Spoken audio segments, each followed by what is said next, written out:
Welcome to the Overgivers Anonymous podcast. My name is Angela Mondor, also known as the Geeky Girl. In this podcast, we're going to be talking about some amazing things to help you get over overgiving. Hi, and welcome to this episode of the Overgivers Anonymous podcast. My name is Angela Mondor, and I'm also known as the Geeky Girl.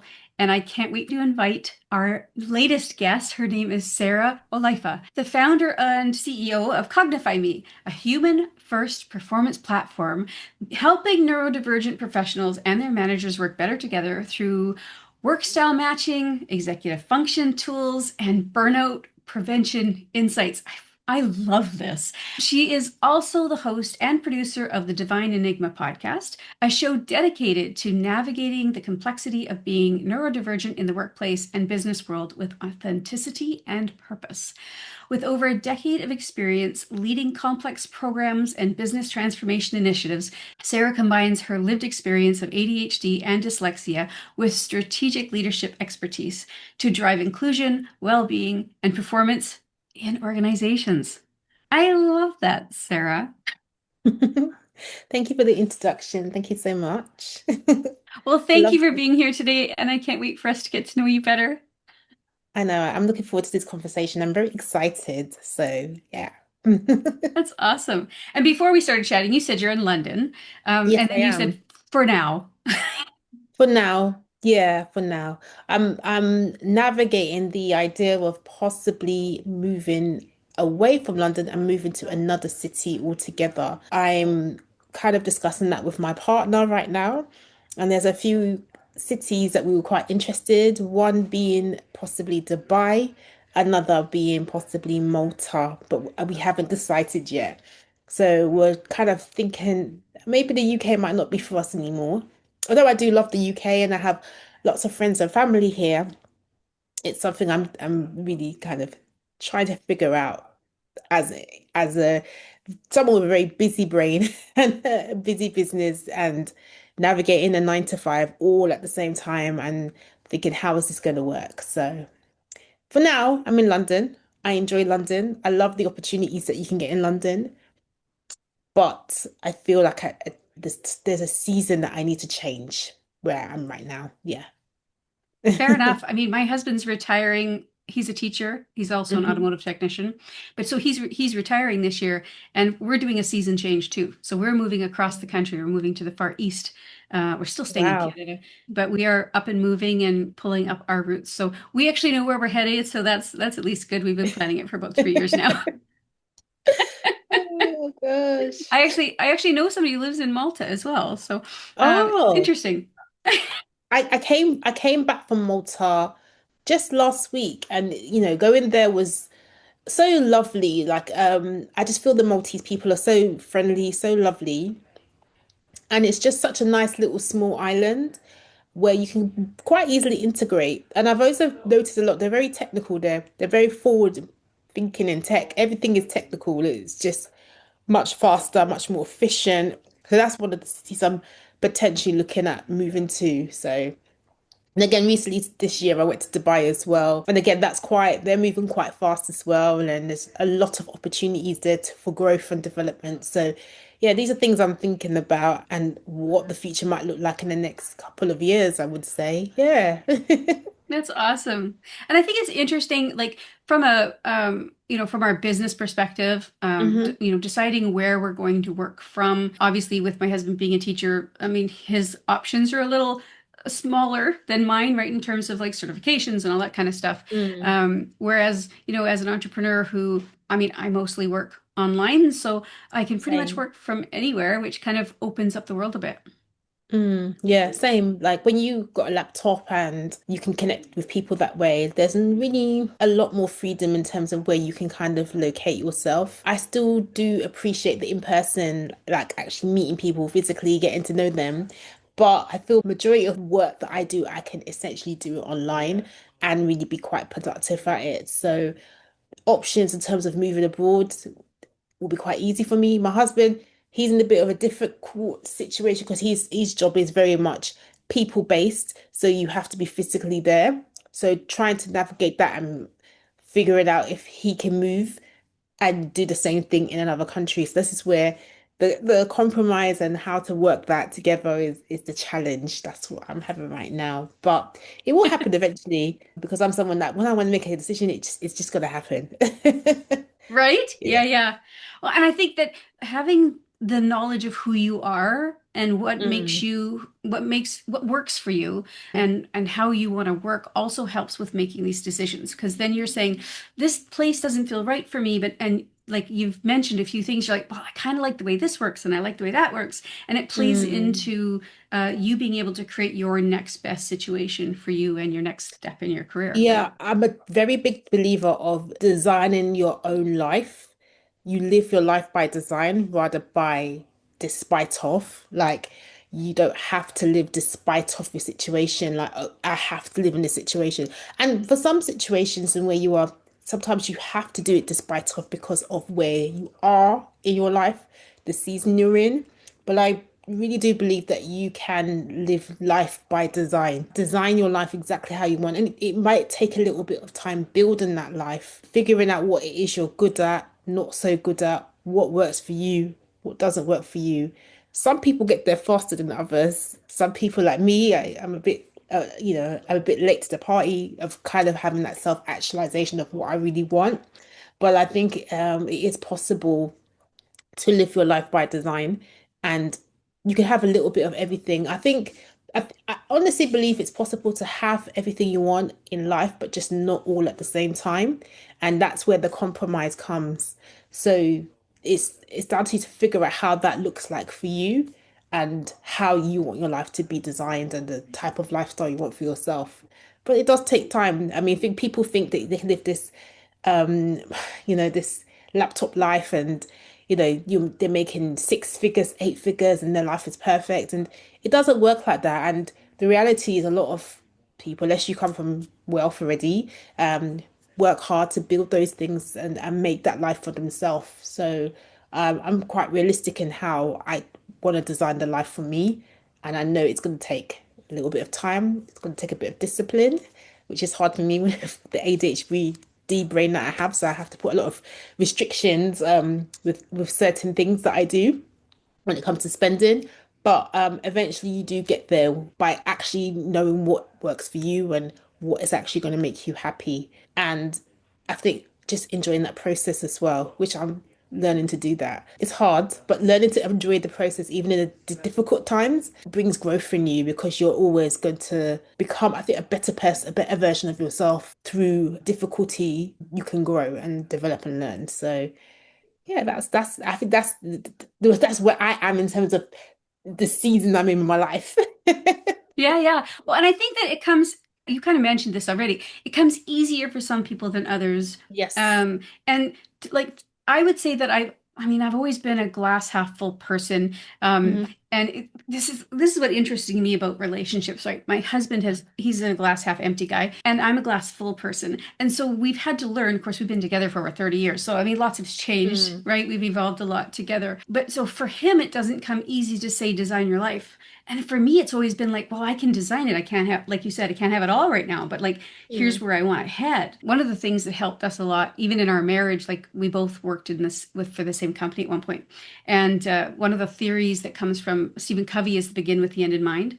And so whenever Mm. we've had this, like, here's what I want kind of moments, and they're like, I'm not sure if we want the same things. We've always reflected on that and gone, okay, but here's where I want to go. Do you want to go there with me? Like, are you here? Like, are you ready for that trip? Because this is where I want to head. And then we can Mm. say, for example, like I mean, this is silly, but it's a really easy way to see it. I wanted to buy a trailer and I wanted to camp across Canada to go west. Okay. And my Mm. husband's like, I do not want a trailer. I do not want to camp. I'm over it. And I'm like, okay, but do you want to go across Canada with me? Like, do you want to do a car trip across Canada with me? Oh yeah, I'll do the car trip across Canada, but I want to camp.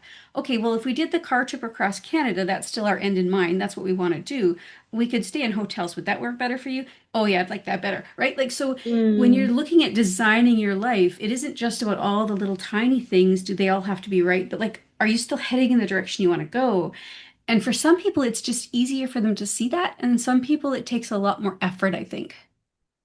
It takes a lot more effort, I think, sometimes because of environment. So I think it depends on the environment that you're seeing around you, and the people that you're around can determine how far you see yourself in terms of what success looks like for me. A lot of the time, like I've entered this entrepreneur journey.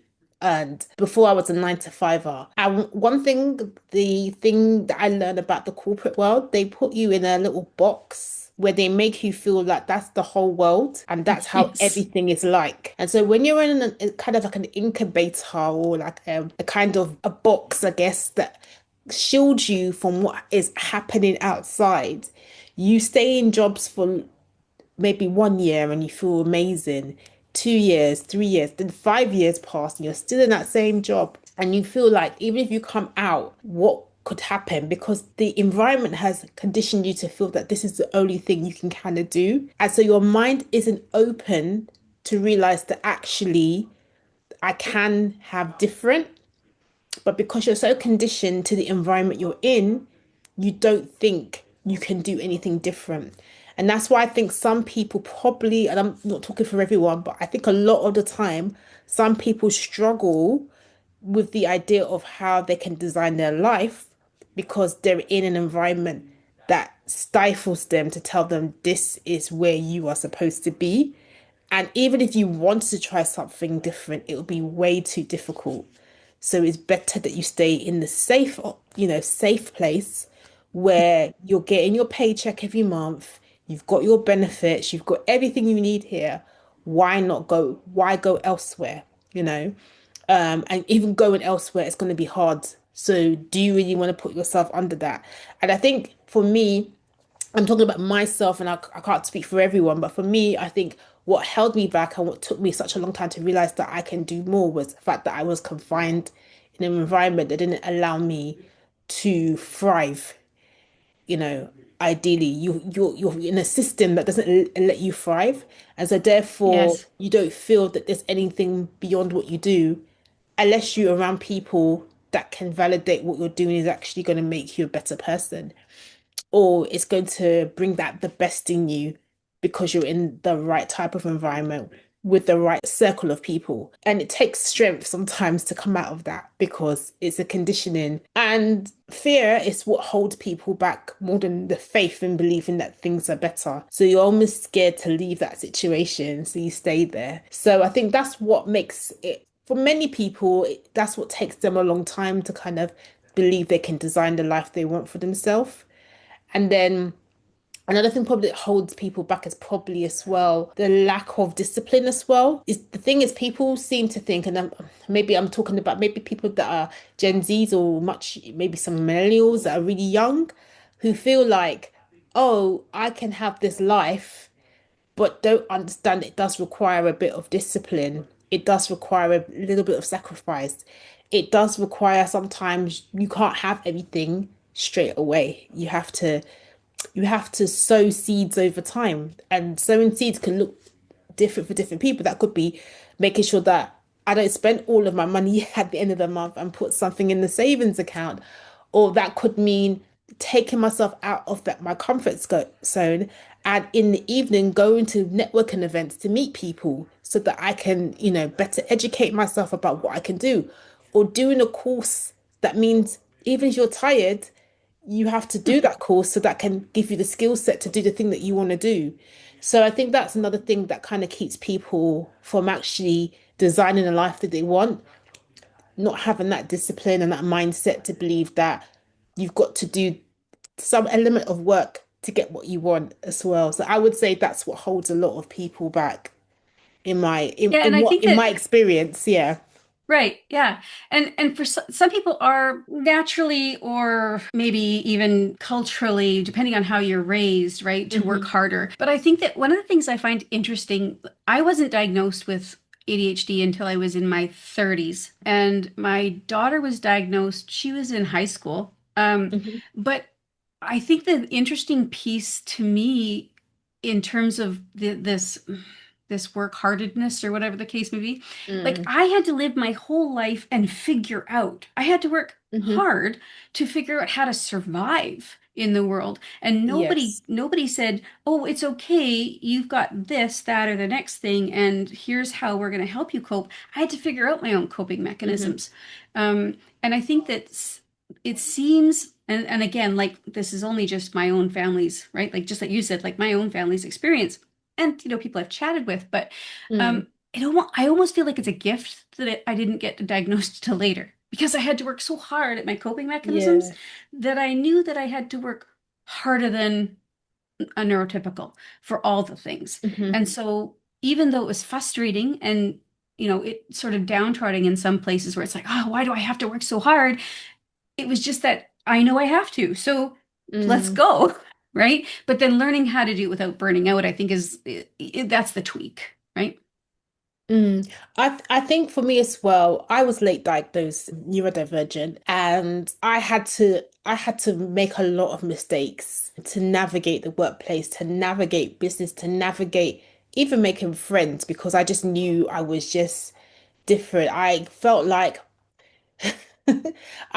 for me that everyone was given this handbook on how to navigate life, and I didn't get the memo. And I I was just trying to figure out why is it that some people seem to have this straight route where you know, they go to university, they get married, they get a good job, and I'm like literally failing in everything and not knowing what to do. And this is another one I wanted to touch on of the reason why sometimes people cannot figure out how to design their life. Those were two examples I gave, but one of the reasons is that maybe because you're trying to your brain is trying to work against a system that wasn't designed for you, it can cause Hmm. immense overwhelm, you know, Yes. and you go into spirals of not knowing how to cope. One of the biggest problems I had was I was constantly job hopping.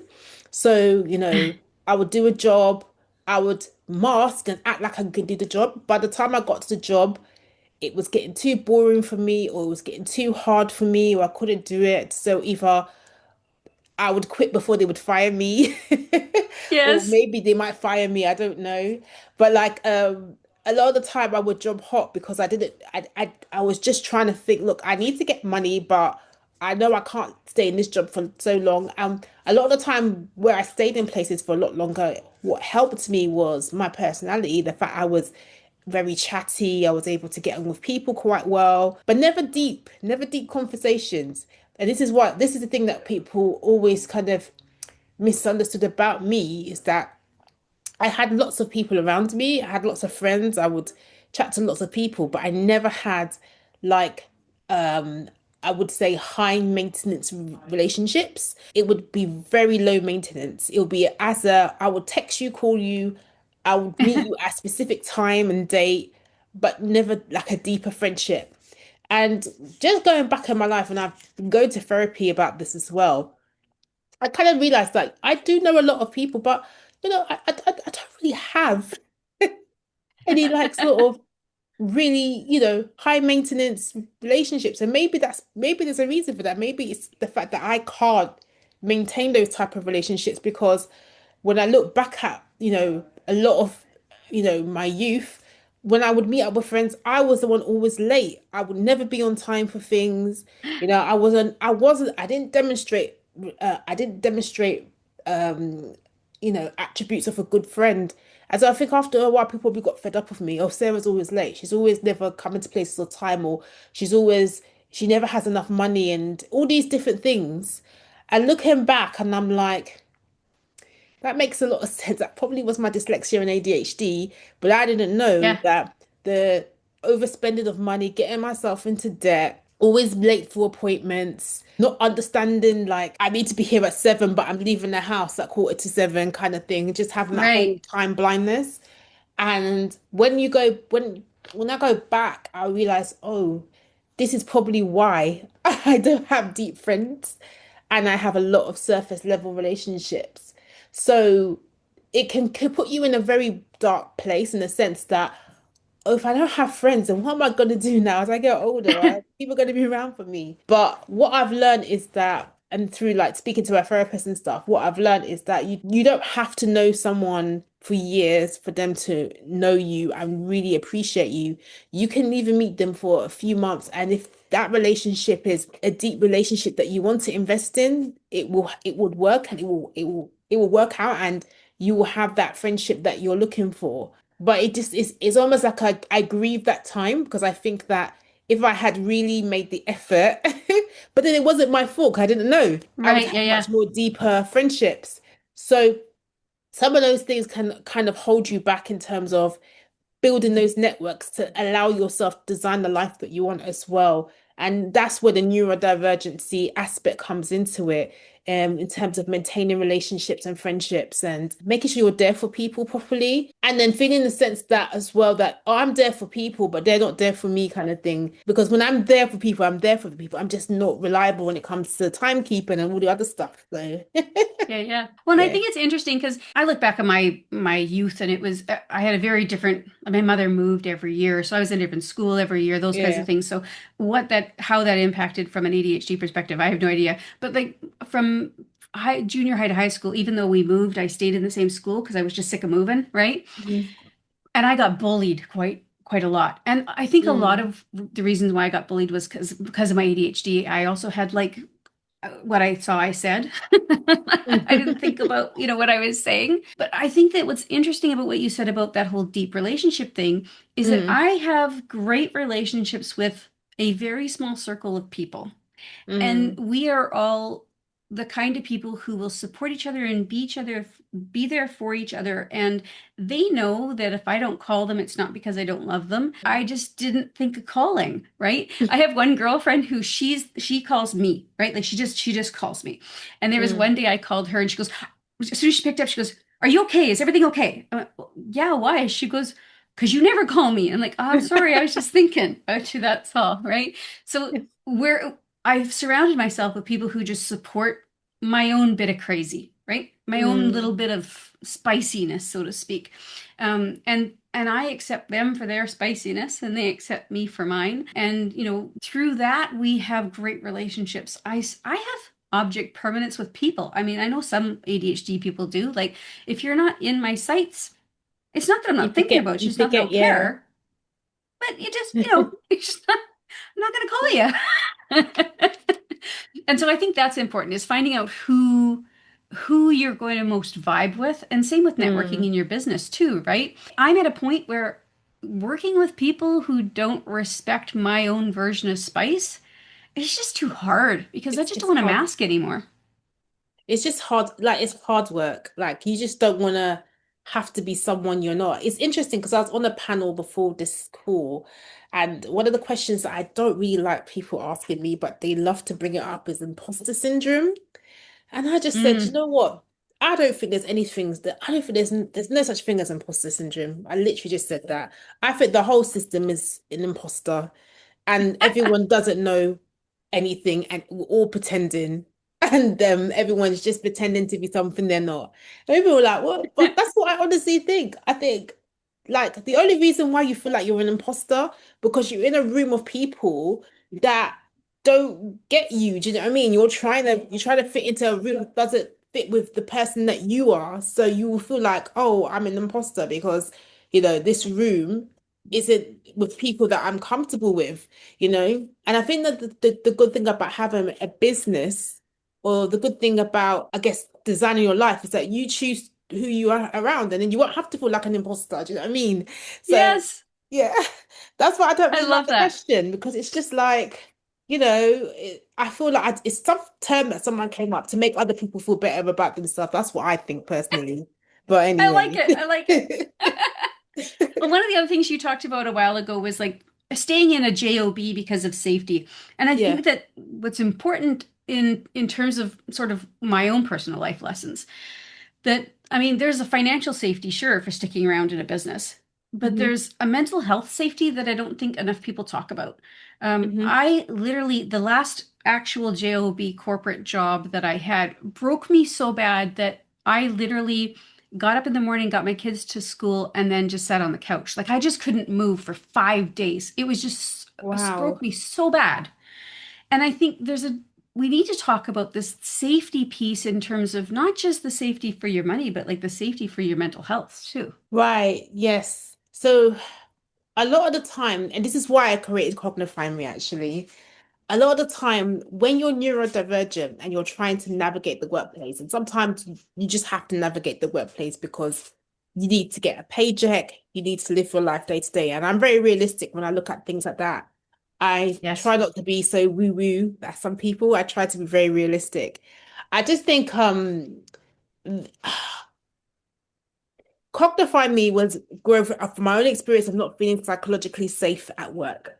And I wanted to Yes. create a tool so that people who are neurodivergent can literally navigate the workplace without feeling a sense of being like having performance reviews or being surveyed in the workplace. And literally, they can just have this tool that's running in the background that can help them with their executive dysfunction, that can help them in terms of managing cognitive overload, managing the day-to-day work, knowing when to take breaks, knowing when to hyper focus, knowing to get the best out of them without a manager over your neck telling you should do this, this, and this. And this is literally what this reason why I created CognifyMe is to create that sense of psychological safety and to make people feel that they can thrive in the workplace like ordinarily. I know that entrepreneurship is not for everybody, Yes. and sometimes people need to be in a 9 to 5. Or entrepreneurship could be for you, but in this season of your life, it's just not for you. You just need your 9 to 5 to get through it. And people don't talk about this enough. They either say you are an entrepreneur or you're 9 to 5, but you could be a mixture of both. And sometimes you have to sway between both because sometimes maybe this area of your business isn't working and you just need to start collecting money so that you can, pay your bills. So Yeah. the reason why I created Codify Me is to give people that sense of psychological safety where I know if I've got this tool, I can do my job effectively, I can do it well. I know my boss is not going to put me into a room and say, why haven't you got this done, Angela? No, Yes. I've got something helping me. And so I think it's so important for now, before, Cognify fully launches, is for neurodivergent people to find workplaces that really accommodate their needs. I don't know that's not always easy, but it's for you to kind of do that bit of research to find out if that workplace is neuro inclusive. I know a lot of in the UK, and I'm not sure how it works in Canada. In the UK, we have, inclusive employers. They have like a little disability sign to say that we are inclusive. That is just done because they have to kind of adhere to the Equality Act 2010, which is the legal band that protects people who are disabled or have a Hmm. disability. The Equality Act protects you for being female, pregnant, if you're transgender, if you are sexuality, religion, race, it's the band that is covered and governed by the UK. And every company has to do that. But in reality, Right. not everyone follows that. And so it's for you to kind of Yes. call up that company and go, oh, how is it like to work there? Little questions that you will find out if they're an inclusive employer and they'll make those accommodations. By law, every employer must make reasonable adjustments, you know, for an employee to do their job. And a reasonable adjustment could be if you're dyslexic, having assistive voice text to help you read, long documentations. It could be an adaptable chair so that you can, sit in a workspace more comfortably and, you know, lights that are not too bright, the ability to wear headphones if you get overwhelmed by noise. All of that stuff is what in the UK is deemed as like reasonable adjustments. But the thing is, not every employer is going to stick to it. And if they do stick to it, they will do things that will, I guess, and I don't know how to say this, but they'll do things that will be systematically, It's like they yeah, satisfy the smallest amount they have to, but they don't want to yeah. So go. it's like a little jab, very systematically Yeah. jab at you, where they'll maybe you'll have a conversation. An example of that, maybe you'll have a conversation with your manager And he will say to you, "Oh, I know you've not been very well, or I know that we've done these reasonable adjustments for you, and that's in place for you." And you'll have that conversation, you'll think everything's fine. Then the next day you'll have, "Oh, why haven't you come to the office?" or something like that. So your reasonable adjustments was to reduce your hours going to the office, for example. Yeah. Then the manager's like, "Why haven't you gone to the office this week?" But we had a conversation that we were going to reduce my hours. Go, "Oh yeah, we did, didn't we?" And then you're going Yeah. back on that, and that is like a small little jab that is making you feel a little bit uncomfortable at work, rather than Mm-hmm. them sticking to it. So it's not like they're not sticking to it, they are, but they're giving you a little jab to make you feel a little uncomfortable. So even though Yeah. that reasonable Or in the middle adjustment of a is in meeting, place, maybe in the middle of yeah, a board meeting or something, they go, "Oh yeah, don't forget that because Angela's got this, we got to make sure to give this to her." Like, yeah. yeah. Exactly. And then you'll be like, "But I thought we had this discussion and It was you're, private, you know? yeah, Yeah. and now you've made it a big thing, you know?" Yeah, So yeah. this is what I mean about you really need to understand the workplace you're going to. And this is why I created CognifyMe to give people that ability to do their job without surveillance, without stigma, and with them to get the opportunity to just thrive in the workplace. And I think ultimately most people just want to feel safe at work. They want to feel like they can go Yeah. to their jobs and do their jobs well. Not everyone wants to do entrepreneurship. Me, I want to do entrepreneurship because I love the thrill of it. I like the hyper focus of me building something and I've put it together and I've got people to buy this idea that I've come up with. That's just my personality. But for some people, they may not be in the right state of mind to do that in that season, or they just might not want to do that at all. And that's absolutely fine as well. So I honestly believe, I feel like I've gone off the tangent. I honestly believe that if you're going to a workplace and you want that psychological safety, you really have to ensure that you find out more information and research the employer before you go and work there. And there are Well, and plenty it's of, that company yeah, culture, right? Like, so yeah, understanding what are the things that you need to be supported on, but what are the things that you also thrive on? Like, what are the hmm things that make things work best for you? So, like when I was working corporately, I was a younger woman who had young children, and one of the things that I loved about if I was to look at my favorite place to work kind of thing, hmm was that they knew that I was working my tail off. Like I was like balls to the wall, working really hard all day long.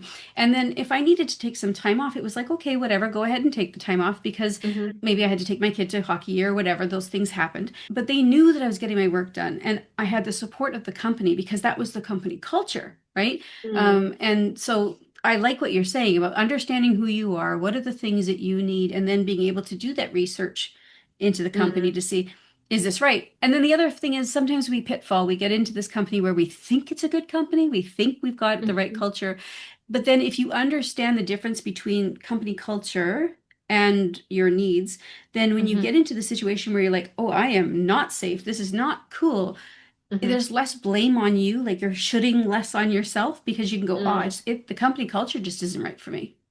Yeah, and it's that, and the thing is, a lot of the time, I think, especially with neurodivergent people, we know it inside ourselves. We need to just trust our instincts and our gut that this place isn't right for us. But a lot of the time, especially if you're a masker, an ex-masker, you are trying to like push yourself to kind of fit the mode, and the reality is it's not for you. You don't have to do this to yourself. Like if I could talk to my younger self and say, "Sarah, you don't have to be like this. You can actually just find something that works for you," then I think I would have been a lot more happier in the right jobs for me.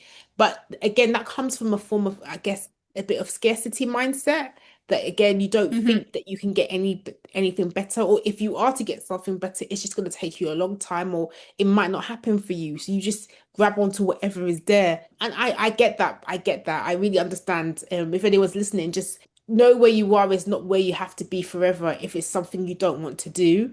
And I get the fact that people have to pay their bills. I get the fact that people have to, attain to responsibilities potentially if they're working at a job, but it is truly possible to design the life that you want by a little bit of discipline, which I would say, and to just realizing and realizing who you are and where you may belong. And it may take time to research. We're so lucky we live in a time where there's a lot more tools that can enable you to live a much better existence and do a lot more. When I was younger, there wasn't the tools that we had today. And this is probably why I muddled a lot of my way around the corporate world, just trying to figure things out. But we are a lot more luckier now that there are tools that can give you that ability to kind of navigate the workplace a lot better. At least in the last five, I would say 5 to 10 years, things make it, there's AI now. So, you can use Copilot to record your meetings if you need to, and there's ChatGTP to help you with your emails.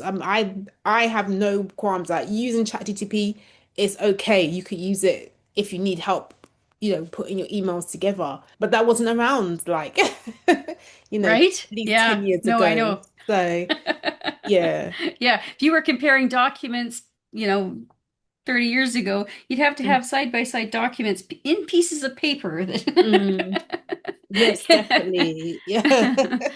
Yeah. Yeah, we've come a long way, baby. Yeah, we definitely have, honestly. So I would say people that are neurodivergent now, they have it a lot easier than if when you were neurodivergent. I would say even 10, 15 years ago, it was a lot more tougher. Totally. Yeah, yeah. Yeah, So very much so.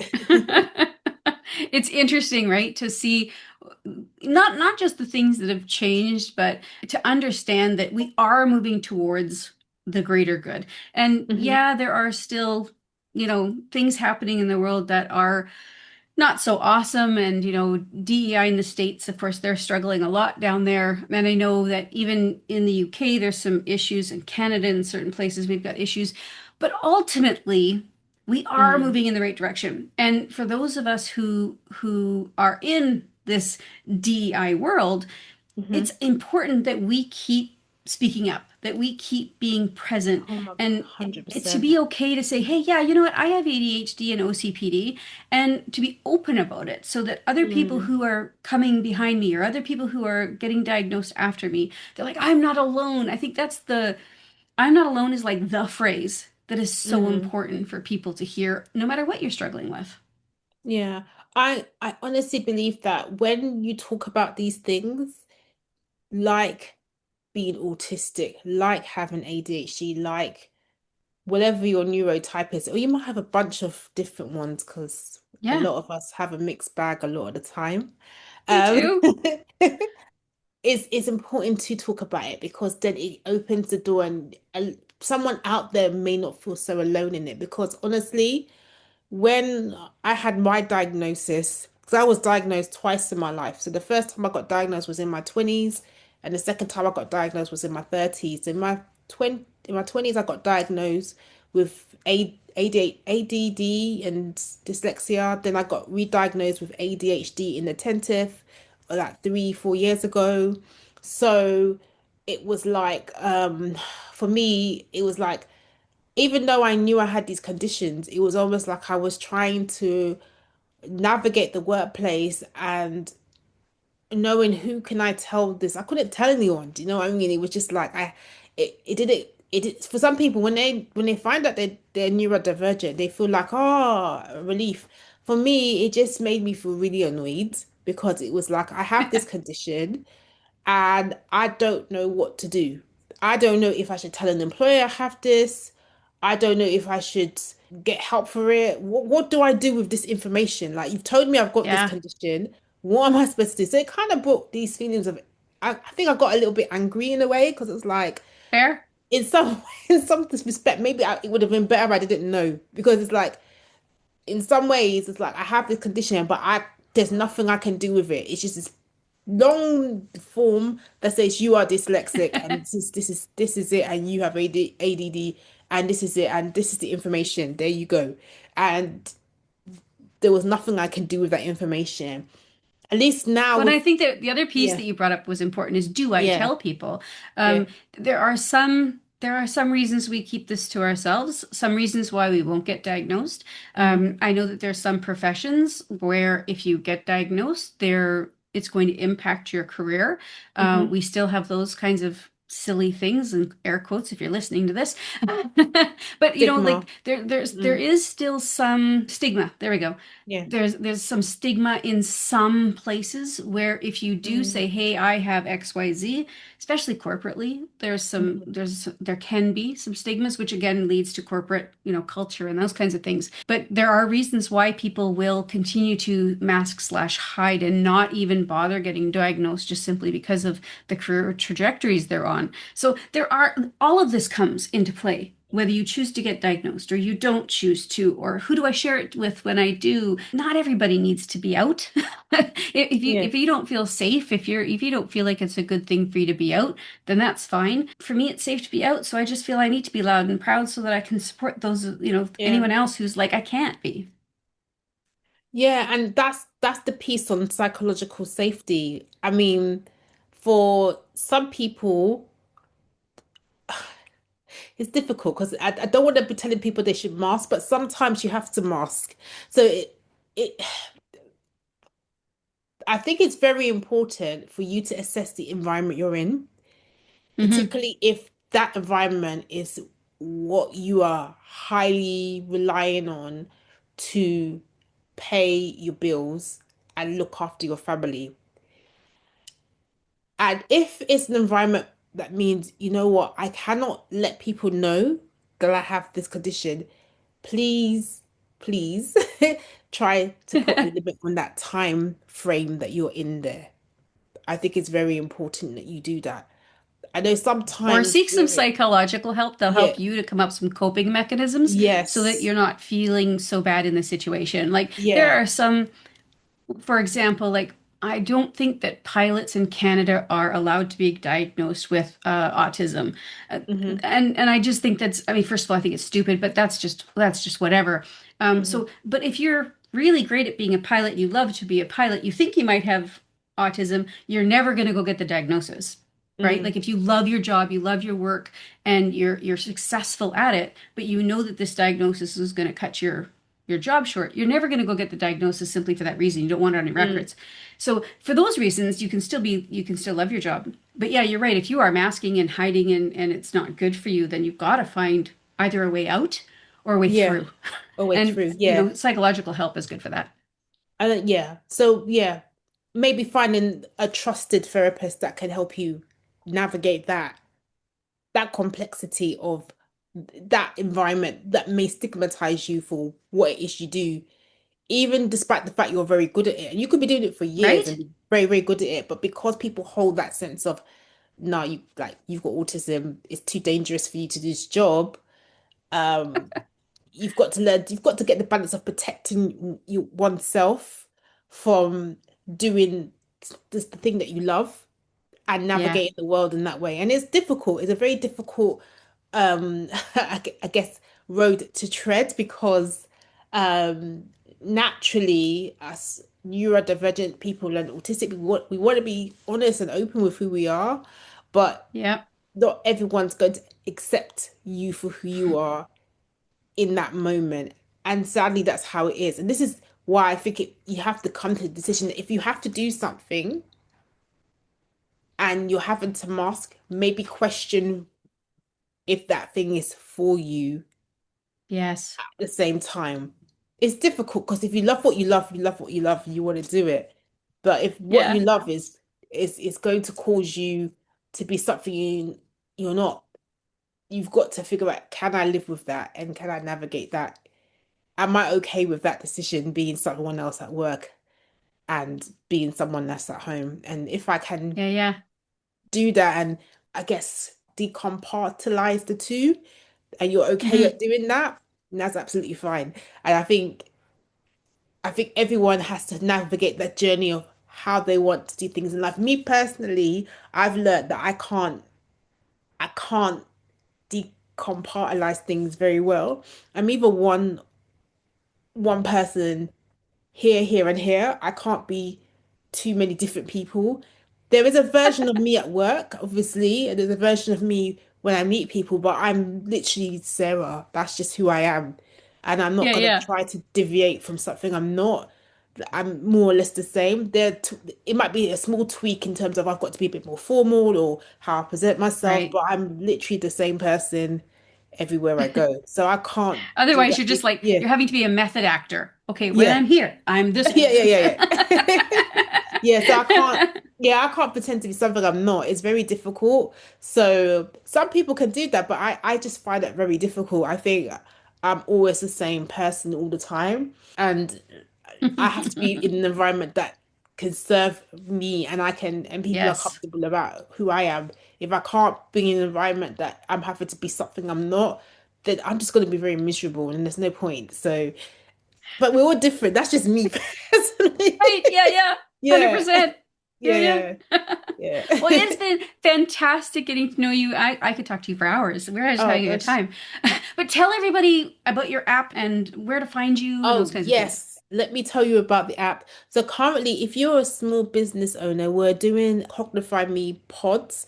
I will send you the link, Angela. So if you're Perfect. looking to get support for your employees, we're looking for people that have employees of between 6 to 250 employees working for you that may need neurodivergent support. Please contact me at hi@cognifyme.ai, or you can go to my website as well. Just send me a message and I'll send you a form to make sure that we are designing the pod for your organization or company. So that's basically where we are in the business. We're also fundraising as well to try and basically build more pilots and get a full version of the app ready for everyone to use and download. So yeah, so that's how you can find me. So yeah. Awesome. And we're going to put all that in the show notes so that everybody will have Yeah. a quick and easy way to click and get to know you better. So thank you so much for being here. It's been awesome. Thank you so much, Angela, for having me. I really enjoyed my time here. Beautiful. Okay, have a great week. We'll talk to you next week. Thank you. Thank you so much for listening to the Overgivers Anonymous podcast. Your support means the world to me. You can find show notes for this episode and other goodies at overgiversanonymous.ca. And if you enjoyed this episode or you enjoyed the podcast in general, why not join us in the Overgivers Anonymous Facebook group, where you can connect with overgivers from all over the world. Head on over to geekygirl.ca/group.